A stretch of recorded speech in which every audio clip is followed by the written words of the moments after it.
Live. This is CBS 7 News at 10. Your eye on West Texas. Good evening, everyone. We begin tonight with a CBS 7 News weather alert. Weather is going to be much colder, some very cool temperatures overnight. Well, let's get an update right now. Weather Authority Tom Teverteller joins us. He's in the Weather Center with a quick look at what we can expect overnight into our Friday morning. Tom, a big change coming. Yes, we are going to see these nice conditions change very quickly here over the next few hours. Let's go ahead and take a look at the current temperatures and show you that we are starting off on a mild note out there with temperatures into the mid to upper 60s, even a 75 showing up down towards Presidio. But that's going to change in a big way as we'll see temperatures drop down into the upper 40s by the time the front arrives around 5 a.m. with a north wind gusty at 10 to 20 miles an hour, bottom out around 40 degrees.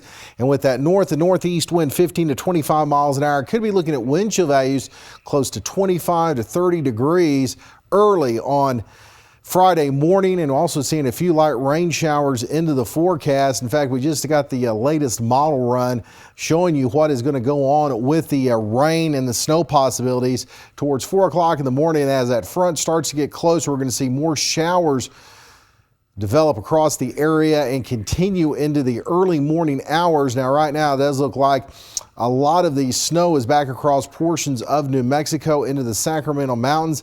That's going to develop off to the south and southeast a little bit more and across parts of the northern Permian Basin into southeast New Mexico by the late morning into the early afternoon hours. Those are the areas where we could see some light accumulations, again, from areas La Mesa, Seminole, over towards Hobbs by 3 o'clock in the afternoon of maybe 1 to 2 inches on the grass, on some of the trees. Just a rain snow mix with no accumulation expected around the Big Spring, Odessa, Midland areas. Temperatures will struggle to get out of the mid 40s tomorrow, and by the evening hours it looks like a lot of the activity starting to wind down across the area. So again, we're not expecting any travel problems with this across West Texas into southeast New Mexico, again, as we're only expecting accumulations on some of the lawns, some of the grass, and maybe up in the trees for the most part, because it's been rather warm. The ground is warm, so we're not expecting, again, accumulations and travel problems associated with all this. Tom, thanks very much. As he just mentioned, you will be seeing some light rain, colder temperatures, and in some parts of the basin tomorrow, even some snow. The first day of spring was 11 days ago. Yeah, get this. We've already had temperatures, some near the 90s, and now we get ready for the 40s once again. CBS 7's Deanne Lopez learned the drastic change in temperature can actually affect our cars. She's live tonight with some tips. Deanne? Jay and Tame, this is why it's always good to keep weather emergency supplies in our vehicles, such as an ice scraper or maybe even jumper cables, because you never know when the weather is going to change or drop 40 degrees like it's going to tomorrow morning.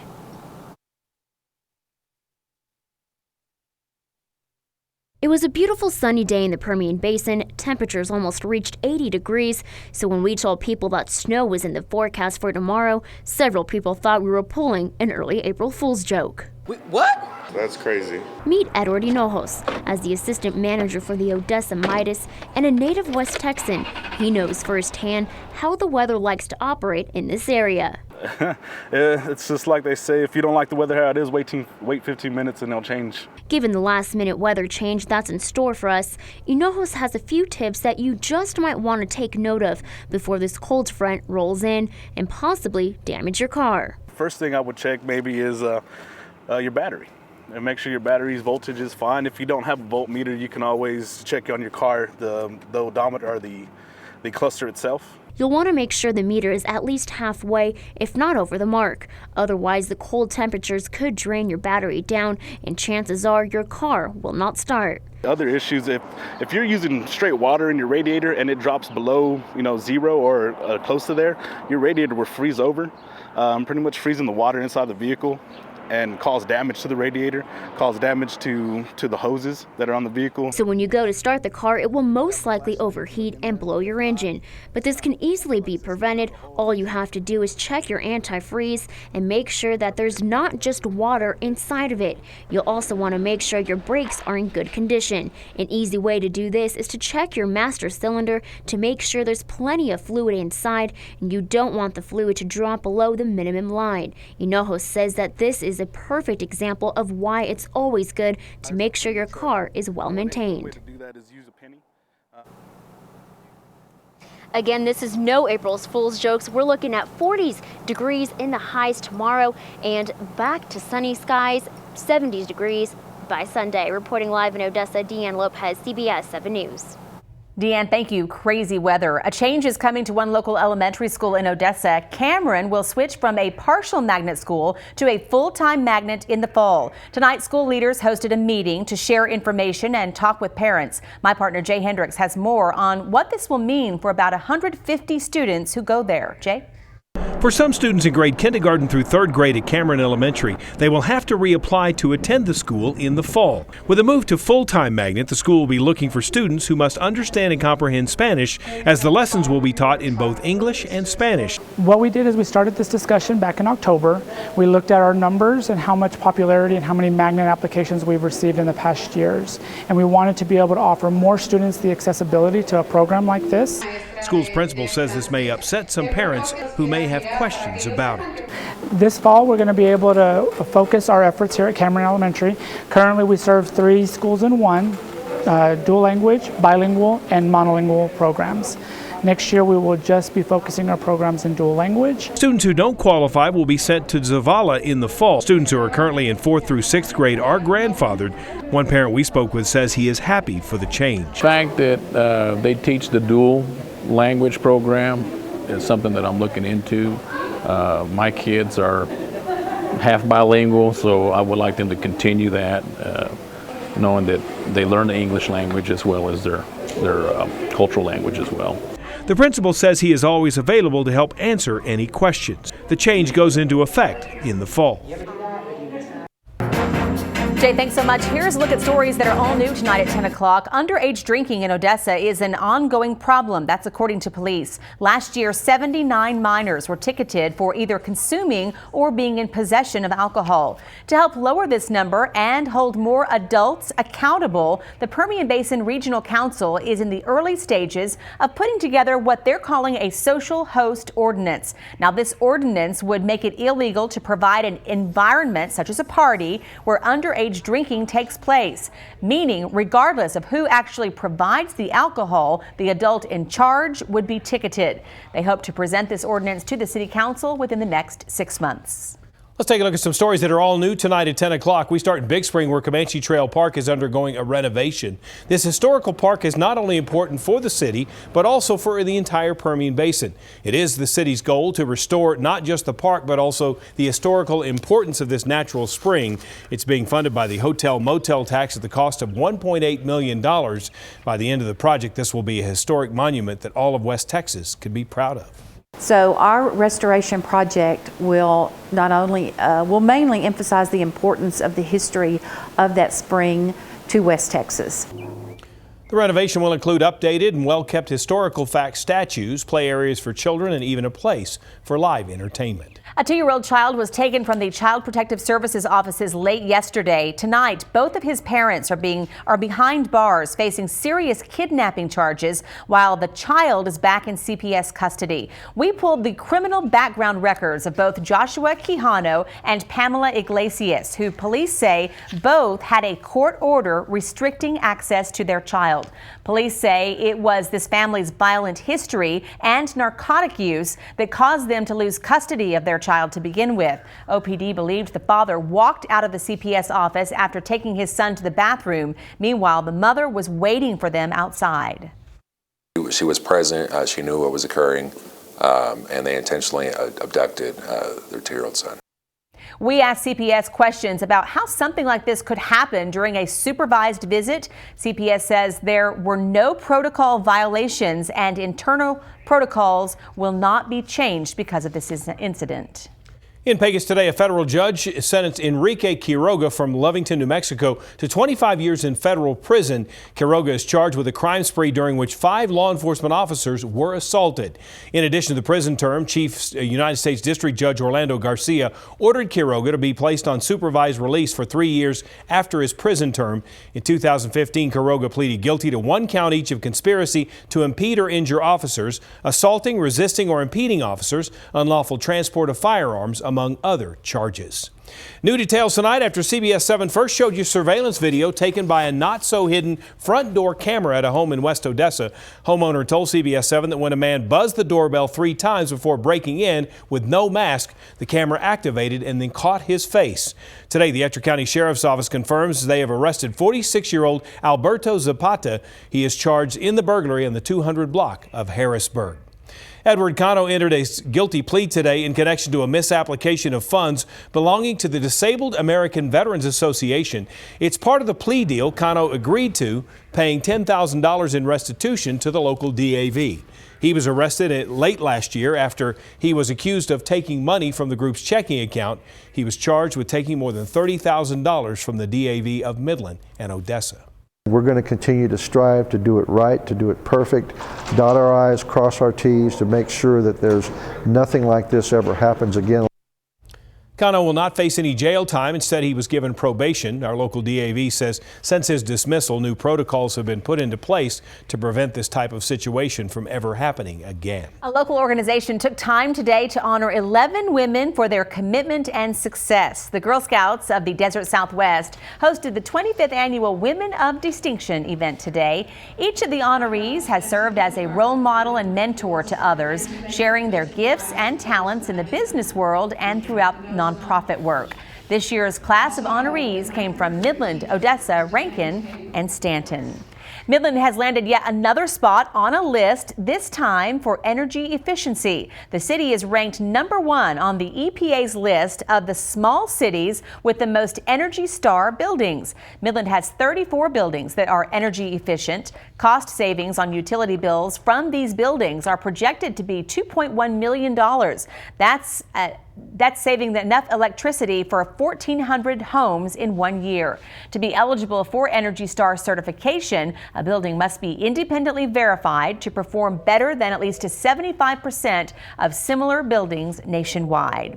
Students at Howard College are benefiting from a grant given to the college by the Big Spring Area Foundation. Last fall, the school applied for more than $7,000 to purchase a new firearms simulator for the Criminal Justice Department and new stools for the dental hygiene program. Here's a picture from a tour taken by the board on Monday. The college says these aren't very large programs, but the grant is a huge help. A Howard County Sheriff's deputy and another unidentified person taken to a Big Spring hospital following a major 2-vehicle crash on Interstate 20. That's according to our partners at KBest Radio. The accident took place on I-20 westbound near the exit of 181. The road was blocked off for about an hour.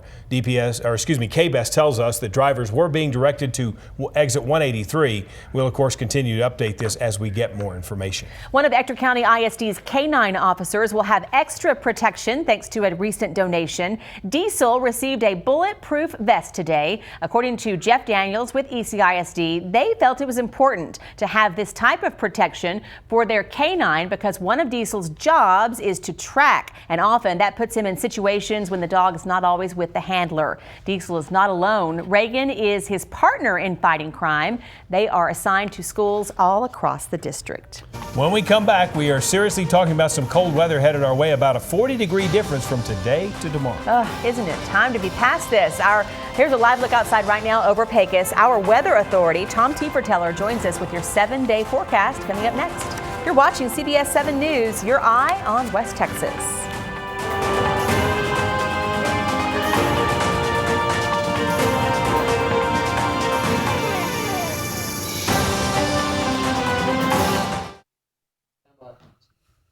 Well, we are looking at, again, relatively quiet conditions this evening. Here's a look at our live Pecos iCam. We have it in motion here the past 15 minutes or so, showing you that, again, we are looking at quiet conditions out there this evening, but the clouds are on the increase.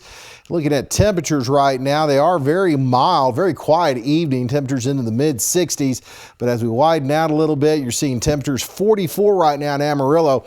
That's the location of that cold front starting to barrel down across parts of the Texas Panhandle and the east central portions of New Mexico, and that'll be heading off to the south here in the overnight hours. Here's what's causing everything. We're seeing this storm system right here across the plains really starting to dig down to the south and southeast, and it's wake, we are seeing this cold front here back across portions of, well, now the Texas Panhandle into eastern New Mexico with a big push of cold Canadian air behind it. That's going to roll down. There's also little disturbances trying to roll across too, indicated by some of these clouds starting to drift in. And again, that's going to help out the possibility of some rain, maybe a rain-snow mix. Again, model right now, the forecast model really picking up a lot of shower activity starting to develop by 4 o'clock in the morning. Now, it's going to have to wait for this colder air to roll in after the front moves in after about 5 o'clock before we see any changeover. It looks like the first part of this is going to be across New Mexico into the Sacramento Mountains, where they are expecting, again, some light snows there, maybe up to 3 inches in a few spots, and also across the southern plains around the Lubbock into the northern Permian Basin by 11 o'clock in the morning is when we're going to start to see some of this change over to rain, snow, maybe all snow from Hobbs over towards Seminole and Lamesa.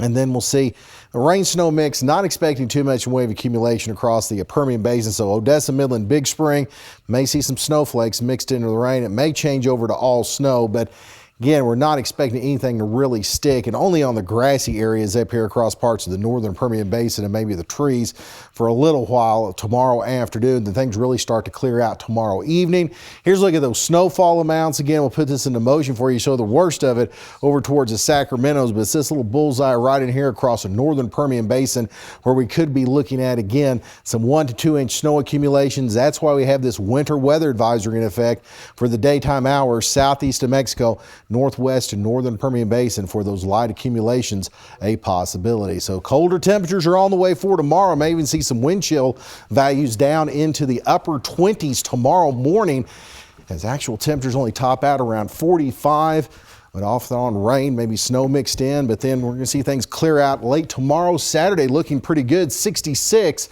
Lots of sunshine, even more sunshine on the way on Sunday with temperatures around 75 degrees and a big warm up back with us. Spring moving back in next week with plenty of wind. So this is all going to be very short lived, but have your jackets and sweaters ready tomorrow. And again, no joke. Our Facebook page is blowing up it's April Fool's. It's really not. Well, we here at CBS 7, the Weather Authority, we don't fool around in the weather office, and we certainly don't joke about it. Get your coat, you're going to need it. Get the coat, okay? Tom, thank you very much. There's a lot more to come after the break. We'll tell you why Donald Trump is under fire once again. Also coming up, we'll tell you the story of a local youth hockey program that made it big. You're watching CBS 7 News, your eye on West Texas.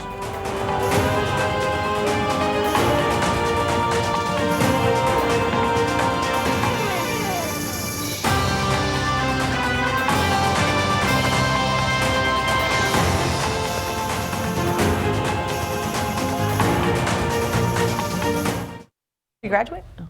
A new Washington Post ABC News poll shows that 68% of women have an unfavorable view of Republican presidential candidate Donald Trump. The GOP frontrunner was back in Washington today hoping to mend fences with his party one day after his remarks about women and abortion set off a firestorm. Weijia Zhang has the latest from D.C. Donald Trump came to Washington Thursday to talk with Republican Party leaders about rallying the GOP behind his candidacy. They talked about delegate count and party rules after Trump tweeted it was a nice meeting and that unifying the party will happen. But his GOP rivals aren't so sure. It's clear that he's really unprepared to be commander of the chief, leader of the free world. It's been a rough week for the GOP frontrunner. He's trailing Ted Cruz leading up to Tuesday's crucial Wisconsin primary, and he's in the middle of another firestorm, this time over his comments on abortion. Our bodies, our choice. Dozens of women demonstrated outside of Trump International Tower in New York City Thursday. They denounced Trump's comments that women should be punished if abortions were outlawed, and they had one. You know who should be punished? Donald Trump! His campaign attempted to clarify his remarks, saying Trump believes the doctor should be held responsible, not the woman. Democratic frontrunner Hillary Clinton repeated her disdain for Trump's remarks. Donald Trump is showing us exactly who he is, and we should believe him. When it comes to female voters, Trump trails Clinton and Bernie Sanders by at least 20 points in a general election matchup. Weijia Zhang, CBS News, Washington. All right, when we come back, we're going to talk sports. Sarah Holden with us, going to talk about the Junior Jacks. Quite a story you got. Yes, the 12U team, and they made it to Lake Placid for the tournament, and they did really well. We'll have that story coming up. Welcome back. While many of you are probably familiar with the Odessa Jackalopes, you're probably a little bit less familiar with the Junior Jacks. They're a youth hockey program affiliated with the Jackalopes, and recently they've been off winning tournaments in New York. I had the opportunity to visit them last week at their practice. One of the first things that comes to mind for most when the word hockey is mentioned is the aggressive and harsh nature of the sport.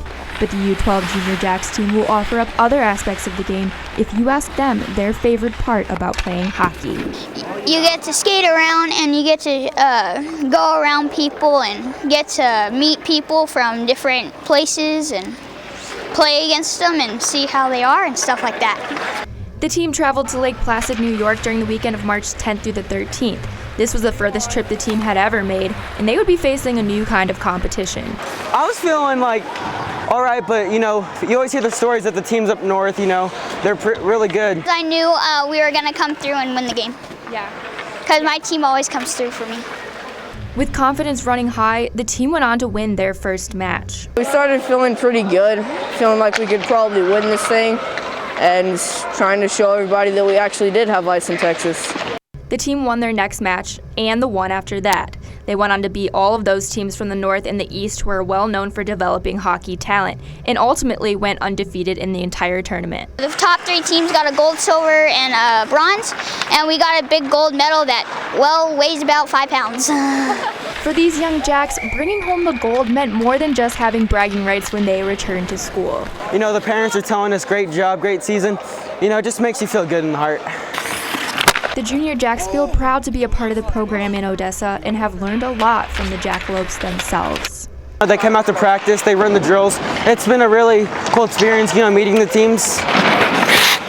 While the Odessa Jackalopes helped the youth players work on their skills on the ice, General Manager Kevin Leisgang also said that the youth players helped the overall program as well. They bring in the kids to help run our carrot crew during the game, but it also brings in more fans. Without the youth teams, we wouldn't really have the program we have today. The hockey community in West Texas is hoping to make similar trips with the youth programs in the future. The success of this team is a representation of all of the efforts led to grow and enhance the sport in the area. It was a great opportunity for them.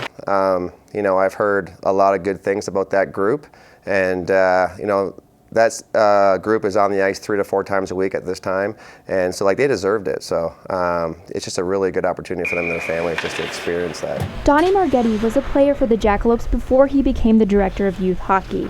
Junior Jacks assistant coach Mike Gorman played for the Jacks as well, and he is now in the Hall of Fame.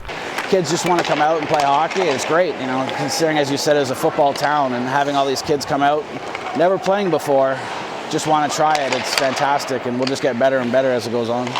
We're very fortunate to have a dedicated hockey community here. It's not just the kids that are on the ice, it's the parents that are in the stands and the owners of the Jackalopes.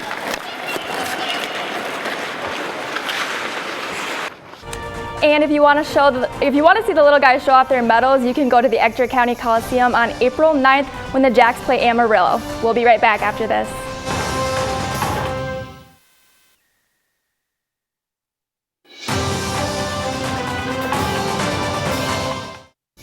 So Tom warned us it's going to be cold tomorrow. Happy April. That's right. No joke. We'll see you tomorrow.